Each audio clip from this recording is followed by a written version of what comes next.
dapat digelar kegiatan politik oleh negara-negara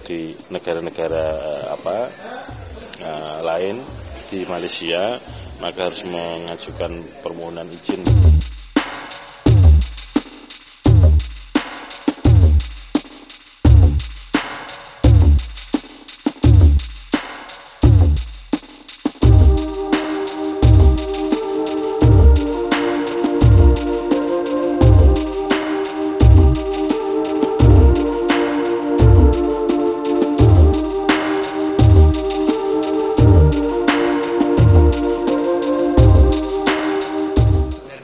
Itu hanya 12% yang dicoklit, itu tidak menjadi P4 untuk meng-cross-check data pemilih itu lagi. Bukan DPT, karena ini kan PSU. Sekali lagi ya, namanya pemungutan suara ulang kan kita mengulang dari peristiwa yang sudah terjadi.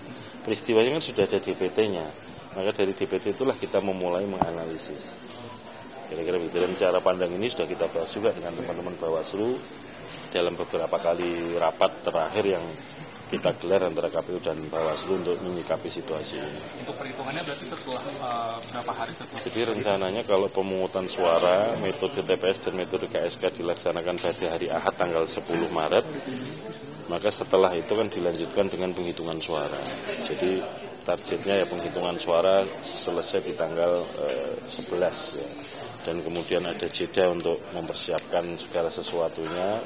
Dan rencananya dilakukan rapat pleno rekapitulasi untuk di tingkat PPLN Kuala Lumpur tanggal 13 Maret 2024. Sehingga dengan begitu paling lambat 15 Maret 2024 harus sudah sampai ke tingkat nasional ya. Bahwa ada informasi belakangan ini pemerintah Malaysia membuat guidelines atau protokol atau semacam SOP bahwa untuk dapat digelar kegiatan politik oleh negara-negara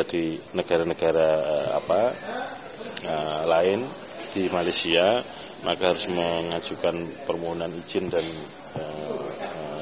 sesuai prosedurnya itu.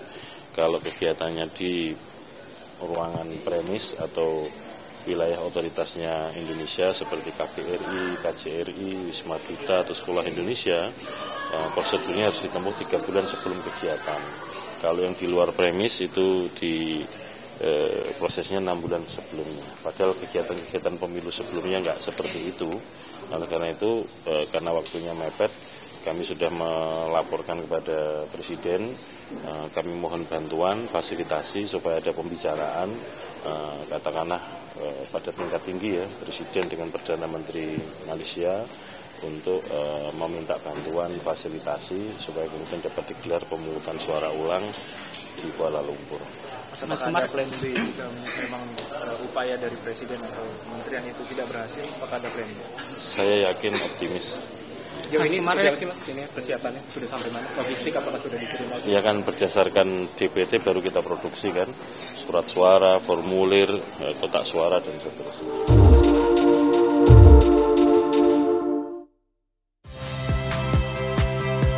Saya Priska Clarissa. Saksikan program-program Kompas TV melalui siaran digital, pay TV, dan media streaming lainnya. Kompas TV, independen, terpercaya.